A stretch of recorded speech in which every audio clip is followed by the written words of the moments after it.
ভোটের সময় বাড়ি থেকে একা একা বেরোনো ঠিক না, তার জন্য আফ্রিকা থেকে পাওয়া এই বডিগার্ডটাকে নিয়ে আমি চলে গেলাম পবনদেবের সাথে একটা এক্সক্লুসিভ মিটিং করতে। রেড সিগন্যাল হয় মোটরসাইকেল, বাইক, গাড়ির জন্য, সাইকেলে কোনো সিগন্যাল নেই। তা বাদেও আমি যাচ্ছি একটা এক্সক্লুসিভ মিটিং করতে পবনদেবের সাথে। কেন ঝরঝর হচ্ছে না, তার জন্যই সিগন্যালকে উপাখ্যান করে আমি বেরিয়ে গেলাম। শরীর ঠান্ডা রাখার জন্য মাজা এবং আমুলকুলের দোকানে অত্যাধিক ভিড় দেখে আমি এগিয়ে গেলাম গন্তব্যস্থলের দিকে।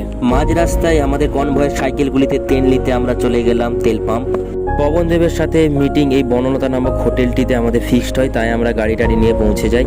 যেহেতু এক্সক্লুসিভ মিটিং, তার জন্য চারিদিকটা ফাঁকা করে রাখা হয়েছে। পবনদেবের কাছে ফোন নেই, তাই আমি ধ্যান করি পবনদেবকে ডেকে নিলাম। মিটিং এর জন্য আমরা আইসিইউর ভিতরে ঢুকে গেলাম, একবারে ঠান্ডা আইসিইউর ভিতর। এত দূর থেকে আসার জন্য পবনদেবকে আমি নিজের হাতে জল ঢেলে দিচ্ছিলাম। এবার আপনারা বলবেন পবনদেব কোথায়? পবনদেবকে দেখতে পাওয়া যায় না, যেহেতু পবনদেব হাওয়া, সেটা শুধুমাত্র আমি দেখতে পাবো। তাই আমি জল খেয়ে নিলাম, একটু পবনদেবকে দিলাম। এভাবে আমরা একের পর এক মিটিং করলাম, ফাইলগুলো দেখলাম।